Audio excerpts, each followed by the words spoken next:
টানা ভারী বৃষ্টি ও মেঘালয় থেকে নেমে আসা পাহাড়ি ঢলে সিলেট অঞ্চলে বাড়ছে দ্রুত নদ নদীর পানি।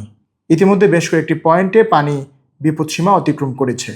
এতে সিলেট ও সুনামগঞ্জের নিম্নাঞ্চলে আকস্মিক বন্যার আশঙ্কা দেখা দিয়েছে। একই সঙ্গে বাড়ছে পাহাড় ধসের ঝুঁকিও। তবে পানি উন্নয়ন বোর্ড জানিয়েছে এই বন্যা দীর্ঘস্থায়ী হওয়ার আশঙ্কা কম।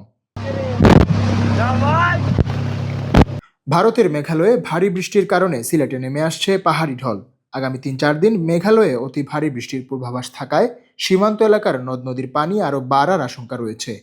এতে স্বল্পমেয়াদী আকস্মিক বন্যা বা ফ্লাশ ফ্লাডের ঝুঁকি তৈরি হয়েছে।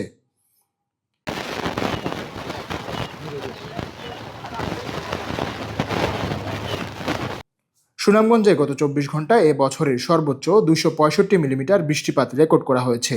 সেখানে সুরমার পানি ৪৪ সেন্টিমিটার বেড়ে বিপদসীমার ৫৩ সেন্টিমিটার নিচ দিয়ে বইছে। শেরপুর পয়েন্টে কুশিয়ারা নদীর বিপদসীমার ৯ সেন্টিমিটার নিচে থাকলেও অমলশিদ ও কানাইঘাট পয়েন্টে পানি যে কোনো সময় বিপদসীমা অতিক্রম করতে পারে। তবে বেশ কয়েকটি স্থানে পানি ইতোমধ্যেই বিপদসীমার উপরে।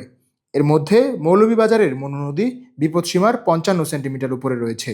কমলগঞ্জের ধলাই নদী বিপদসীমার ৩৩ সেন্টিমিটার উপরে, ফেঞ্চুগঞ্জে কুশিয়ারা নদী বিপদসীমার ১১ সেন্টিমিটার উপরে এবং সুনামগঞ্জের দিরায়ে বিপদসীমার ১১ সেন্টিমিটার উপরে রয়েছে।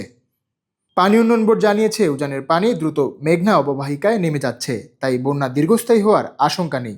নিম্নাঞ্চলের বাসিন্দাদের আতঙ্কিত না হয়ে সতর্ক থাক এবং অন্তত ২-৩ দিনের প্রয়োজনীয় প্রস্তুতি রাখার পরামর্শ দেওয়া হয়েছে। Desk news, the Sylhet.